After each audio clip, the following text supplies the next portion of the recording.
Everything began when an ancient mariner stopped some wedding guests to tell him his story.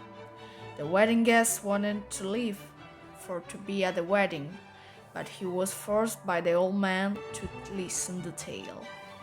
The mariner starts to narrate his story. Many years ago, when I was young, during a sea voyage, the ship in the storm was pushed toward the South Pole. There, me and the other sailors, we got stuck between ice, mist, and snow. The silence and lack of life was broken, however, by an albatross. The rest of the crew believed that was a sign of good luck, but I didn't think, so I shot the albatross with a crossbow. Initially, nothing bad happens, and the ship continued to sail, but at one point the wind dies down. We were stranded in the ocean without water, and we become extremely thirsty. Everybody starts to kill me for having killed the albatross.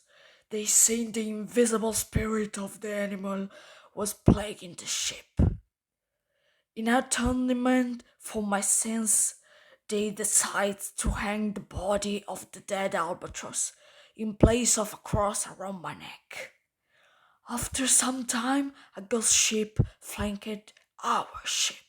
Through the ribs or grate of the skeleton ship, I perceived its sole passengers, Death himself and Life and Death. They were playing dice for the crew. Life and Death has won my soul. Death, instead, has won the souls of the other sailors. After that, one by one, my mates dropping down Death, thumping to the deck, and gazed of their dead bodies were thrown toward me. I was the only one left alive. After a week, I still kinda died. One day in the moonlight, I watched beautiful water snake glistening and swimming beside the ship.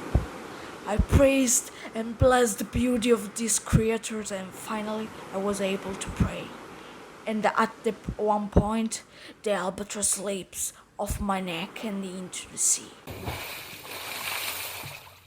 I was finally able to sleep, and when I woke up, a group of angels came down from the sky and possessed the dead bodies of the sailors, and the ship returned to sail.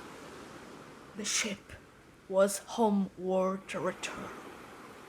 Finally, in On Bay, I saw a small boat carrying a pilot boy, and a hermit. I was sure that the hermit will be able to absolve my sin, wash away the blood of the albatross by my hands. Suddenly, my ship began to sink, and I set out to save the saved on the pilot's boat.